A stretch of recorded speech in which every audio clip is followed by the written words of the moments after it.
What's up, guys?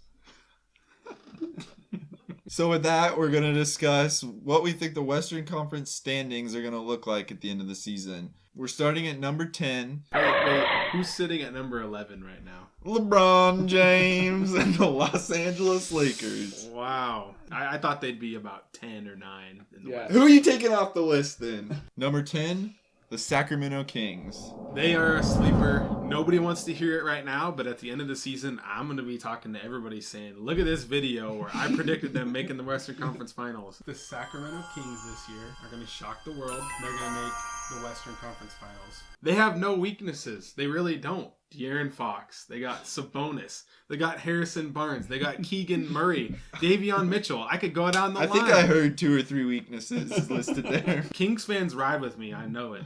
Number 9, the Portland Trail Blazers. No homer bias there. I mean, it's going to be a tough year for him. But, I think Damian is ready to put him on his back and try to lead him to a playoff run. And, play-in banner, here we come. Yeah, it's going to be hard to keep Damian out of the playoff contention. He's going to do what he can to at least put us in the conversation. Number 8, the Dallas Mavericks.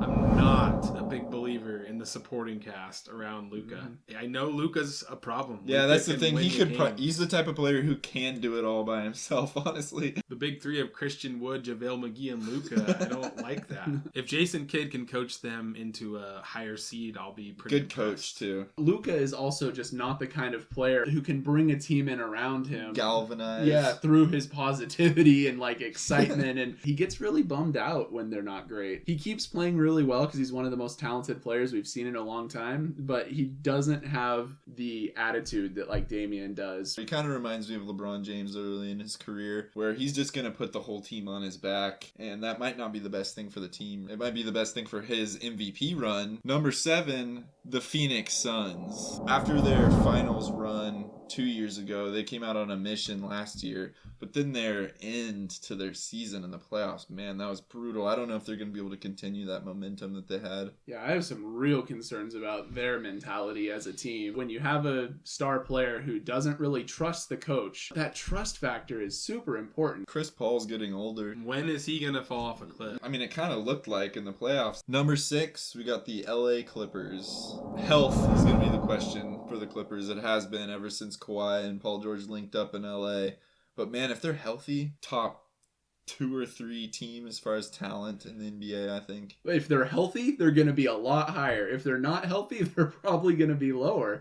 I mean, that's just the bargain that they've struck by having 2 star players who are incredibly talented, but just fall apart at a moment's notice. 6 makes sense just because if you expect them to miss games throughout the season, Kawhi and Paul George, they might drop a little bit. And if they're healthy the whole way, their ceiling's way higher. For sure. Yeah, if they're healthy in the playoffs, watch out. I think that this could be their year. Number 5, the Minnesota Timberwolves. Adding Gobert, adding some of those veteran guys like Kyle Anderson and Austin Rivers. With Cat finally having a team around him, he's wanted to stay there for a long time, and now it seems like he can really build something. Anthony Edwards is a problem. An athletic freak who can also just put the ball in the basket. If he can play competent defense along with Gobert, just surround Cat with those good defenders. I know they have Jaden McDaniels as well. They are going to be a force to be reckoned with, and it's all just going to be a matter of getting rid of that stigma of we're the Timberwolves. I saw a picture of Cat and Gobert working out the other day. I don't know if you guys saw that photo, but they look ready to go.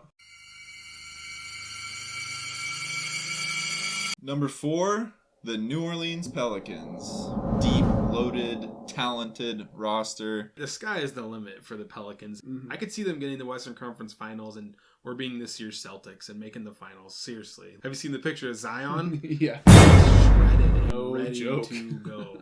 They might not have the spot-up shooters that some other teams have, but they still have plenty of scoring and plenty of guys who can pour the ball in. Number 3, we got the Memphis Grizzlies. I think they're going to keep up their momentum from last year. Ja Morant, obviously a dynamo of a player, and I think he's going to continue his sort of ascendancy to being an MVP candidate. They even play well when Ja's out. A guy with that explosive athleticism going to the rim, he might miss some games, from dunking on somebody too hard, right? But the Grizzlies, their team and their depth and their coaching is good enough to overcome that. We'll see if they can stay healthy and how much they can grow from last year. They remind me a little bit of a much better put together Dallas, where they're definitely built around one guy, but their supporting cast is way, way better, and their system in place is way better. And yeah, I see Jaw as potentially putting together an MVP level year. I see a team that could hold serve even if he's hurt. I think that Memphis is one trade away from being a championship contender. I still think that they need one more star. Number 2, we got the Denver Nuggets. Health is obviously the name of the game for Denver. Jamal Murray, Michael Porter. Obviously, Jokic is probably the best big man in the league. He needs his supporting cast to really be that number 2 seed and that championship contender. Jamal Murray hasn't played in so long. It's exciting to see him back for the game of basketball, but also they're a question mark for me. I know that is their ceiling. I think we're putting them at their ceiling. Yeah, I mean, I think you're right that we're just putting a lot of trust in Denver's ability to remain healthy. I think them and the Clippers have the most in common on these two teams. They're the teams with like the highest ceiling if they can stay healthy, but that health is just such a massive question mark. Number 1, the Golden State Warriors. Draymond punch. Draymond. Oh! I think that's by far the topic that needs to be discussed. The championship pedigree's there. Everything's there. Check, check, check. Somebody got checked in Jordan Poole. He got knocked out. So how's the chemistry going to be with the lineup?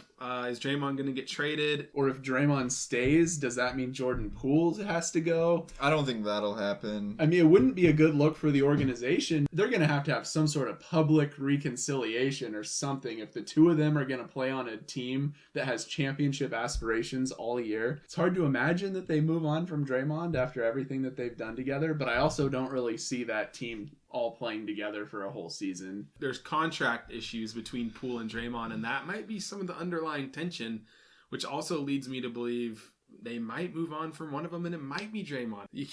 You can't go knocking your teammates out. You really can't. I mean, you can fight your teammates even, but you like sucker punch the guy when he's got it his was head. brutal. It was like UFC, man. I like how after he punched him, he like held him up. So he's like, I don't want him to hit his head on the ground. But at the end of the day, they still got the Splash Bros. They still got Steve Kerr. I mean, Draymond played like shit in the finals last year anyway. Do they really need him to be the number 1 team in the West? What do you guys think of our rankings? Who do you think's coming out of the Western Conference this year? Kings.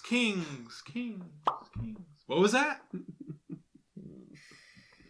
Comment below. Let Colton know he's wrong. And thanks for watching From the Logo. Bye.